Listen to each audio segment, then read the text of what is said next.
One of the tenants was like, hey, glad you're here. I wanted to show you this TV. Can you come mount this on the wall? Oh, and by the way, I don't want these white blinds. I want some black blinds. Mobile Home Mami.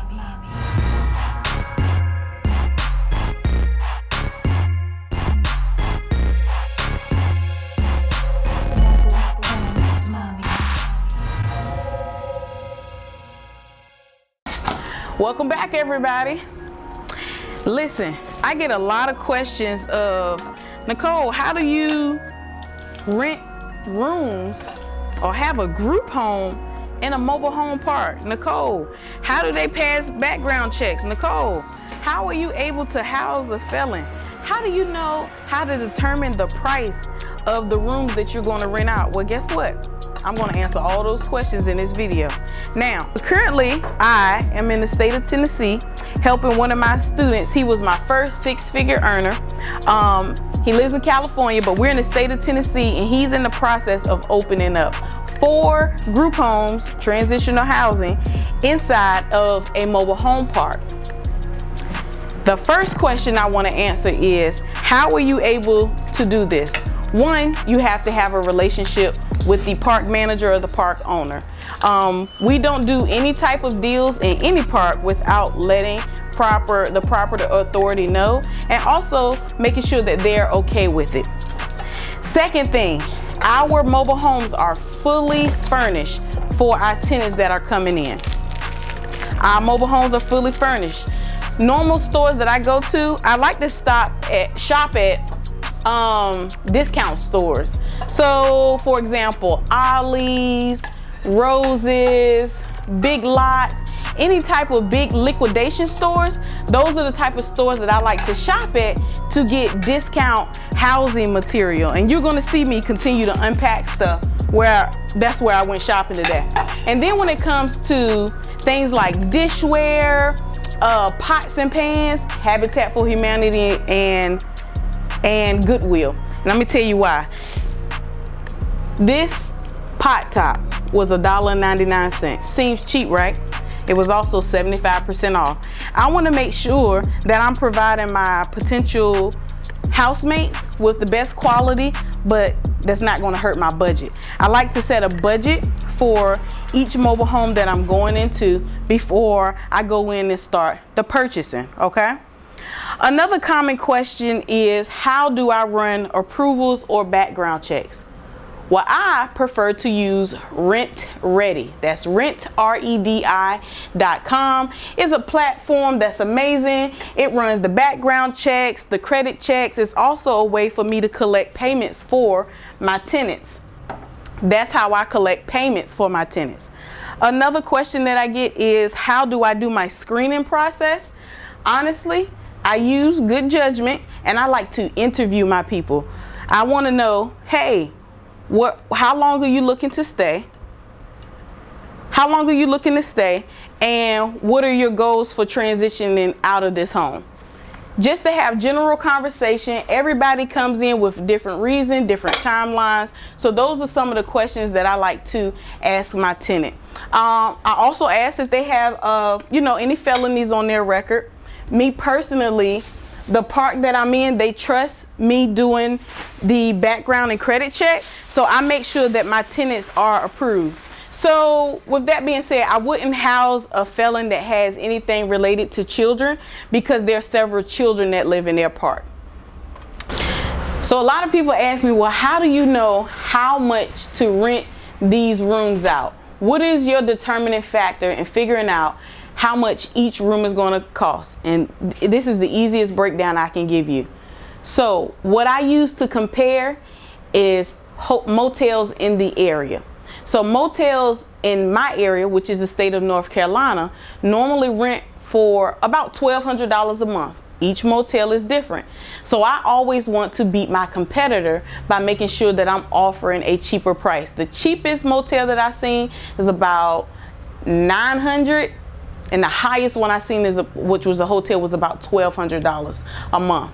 So I like to beat my competitor. Now I keep in mind that these individuals are renting out a space one bedroom, and they're sharing the kitchen, the dining room, etc. When it comes to the bathrooms, the master bedroom, I charge more for that room because they have a private bath, and then the other 2 bedrooms, they share bathrooms, so that is 1 unit. So for a 3-bedroom, 2-bath, going back to how I am pricing it, if I know that the cheapest motel room is $900 a month, I wanted to play with my pricing. Okay, it is $900 a month, but they're able to have their own space and not have any roommates. Well, if I'm renting out a room, I said, let me test the market. So my bedroom, that is a private room, is $750. That price point is working very well for me. Now, when I first put it on the market, I posted it for $850. That price point did not do well at all. But the $750 price point got a great response, and those tenants that have been paying the $750 price have been there for 6+ months. That is how I determine how much I'm going to charge per room. I will always advise that you don't get greedy, right? Try not to start so high. You don't have to start the lowest. Get a mid-range. I said the cheapest motel was $900, so I wanted to start somewhere mid-range. I just took it down to $750 because that $850 price point was not working. And then my 2 rooms where they share a bathroom, that room is $650. Now let me elaborate a little bit more on the relationships, because I have some students and some individuals that's like, oh, I just got started with mobile home investing, and on my first mobile home I want to turn it into a shared living space where I can rent the bedrooms. I wouldn't suggest that you do that, and I'm pretty sure a park may not be for that, only because you're building that relationship. I want the park manager, the park owner to trust me and see the value that I bring in. What type of tenant did I bring in? Was the tenant truly qualified? Did they match everything that I promised that they would match? Now, of course, people are human. I can't guarantee or promise everything, but what I can do is try my best to bring in a qualified tenant that matches whatever the park rules are. At the end of the day, it's my name on the line. This video is completely my personal opinion, and that's just the way I view it. Now, once I built a relationship with that park, for example, the first mobile home park that I have my 2 group homes in, I had brought in over 4 homes into that park. I had did great work. And even when I pitched the group home to the park owner, he was like, no, thank you. Group homes mean homeless people, correct? That means there's going to be a whole bunch of strangers. You know, it carries a negative connotation. Whether you say group home, shared homes, transitional housing, people think drug addicts, people think homeless people. So I had to explain to him, well, listen to me. This is what I've done for your park for so long. Just trust me on this one home. Hey, how about we come up with an agreement? This amount of months, give me a chance, and I'll pay this amount of lot rent. Normally when you say you're going to pay more lot rent, guess what happened? People are more open, like, oh, let me give it a chance. So I've been doing it for, I want to say, at least 8 months now, and it's going pretty well. Has every client that came through my house been perfect? Absolutely not. I have 2 crazy stories that I could tell you now. But now I found a flow and the type of clientele that I'm looking for. That being said, I 100% will not rent to couples. I can't. I've tried it twice and it was a disturbance each time. I only rent to single individuals. It could be males, it could be females, but I don't rent to couples. They can have a spouse, a boyfriend that can come over and visit, but actually allowing them to both live in the same house, it's not gonna happen. That is how, yeah, that's just one of my group rules. So now let's talk about some household rules. How do I know what rules I want to have established in my house? 1, the common areas must be clean at all times. You may have one person that is OCD. You may have one person that's a little messy. I make sure that everyone knows when they come into my home, you all have a shared space. Let's make sure the common areas are clean. Number 2, I like to do once a week. In the beginning, I did room checks maybe 2 times a week. Now I'm down to maybe once a week. I just go in, open up the door. Of course, I announce myself, let my tenants know that I'm coming over. I do a brief room check where I go in, open the door, make sure there's no holes in the walls, I don't allow smoking in the home, just to make sure everything is going okay. Another group rule, I do the thermostat. It has to stay the thermostat, it has to stay between a certain temperature in the wintertime and the summertime. Mobile homes are different, and you all that invest will know when it comes to heating and cooling. So I can't have you cold and you turning it up to 80, and then Samantha is uncomfortable and she wants it down on 70. So to keep it common, they know we have to keep the temperature between a certain degree in the winter and a certain degree in the summertime. That also helps me as an owner because I cover all of the expenses, and we'll get into that in a second. Another rule that I have is making sure that the space is shared in the refrigerator. We have a 3-bedroom, 2-bath. That means it's 3 people sharing 1 refrigerator. So I make sure that Johnny has this section, Samantha has this section, and Bob has this section. Just making sure it's fair. I always keep an open line of communication open with my clients. I talk to them individually. Hey, how's everything going? Is there anything that you would like to be changed? Is there anything that's bothering you? And the most drastic complaint that I've had is, hey, I just want to let you know the dish rag is supposed to be for the dishes, and someone is using a bath cloth to wash the dishes. I'm okay with having those problems right now. That's a simple problem I can fix versus what I had in the beginning. Okay, in the beginning it was terrible because again I would let couples come in and it was just too much confusion. So you will have minor complaints, but no major headaches. Another rule that I would like to establish, a lot of people ask me, do you have a curfew? No, I do not monitor grown people. I don't. They're grown, they're just paying me for a room. What I will ask them is, hey, I know you work overnight and you get in at 6 a.m. Can you make sure when you come in not to slam the door so loud, because this young man just got off of his night shift job and he's falling asleep by 7 a.m. and you coming in and slamming the door is causing him a disturbance in his sleep. So making sure that everyone stays courteous. So let's talk about the amenities. So what I'm covering with the rent that they pay me monthly, I'm covering the lot rent, which also includes in this particular part the water bill. So the lot rent and the water bill is paid. I'm paying the electric bill. My average electric bill, the highest has been $120. The cheapest has been $75. I also provide basic internet and Netflix.